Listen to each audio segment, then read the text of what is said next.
Everyone, ইটালির ত্রিয়েস্তে থেকে মার্জিয়া বলছি এবং এই ত্রিয়েস্তে সিটিতে আসতেছে পোপ ফ্রান্সিস এবং তার জন্য পেছনে সমস্ত আয়োজন করা হইতেছে। সো দেখতেই পারতেছেন।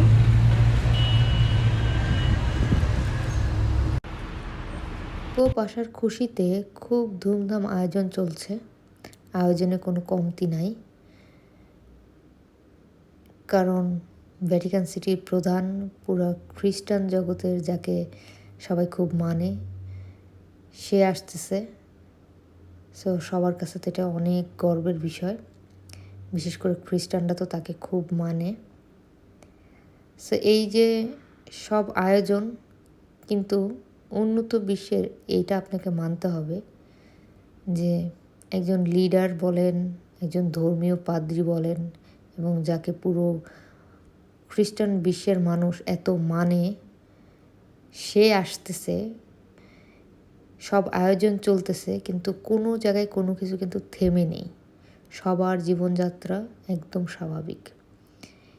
উন্নত বিশ্বের এই জিনিসটা সব থেকে বেশি ভালো লাগে যে একজনের জন্য 10 জনের ভোগান্তির কারণ হবে না। সো আমি একদম বিকাল পর্যন্ত আপনাদের দেখাবো প্রেস, এবং অলরেডি আমাদের এই সিটিতে অনেক মন্ত্রীরাও হয়তো চলে আসছে, একটু টাইট সিকিউরিটি। বাট দেখেন, কালকে আসবে, আজকেও ক্রুজ শিপ আসছে, মানুষ একদম চলাচল করতেছে, এবং বিকালবেলার দৃশ্য আপনাদের দেখাবো। পোপ ফ্রান্সিস কিন্তু 1200 বছরের ভিতরে প্রথম পোপ যে ইটালির বাইরে জন্মগ্রহণ করেছে। উনি কিন্তু আর্জেন্টিনার বংশোদ্ভূত।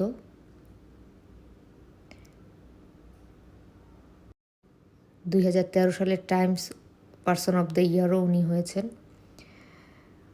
উনি কিন্তু খুব সাধারণ জীবনযাপন করে, আমি যতটুকু রিসার্চ করে দেখতে পারলাম। উনি কোনো ধরনের লাক্সারিয়াস লাইফ লিড করে না, একদম নর্মালভাবে জীবনযাপন করে, নিজের খাবার নিজে রান্না করে। এই যে বিকালের দৃশ্য দেখেন,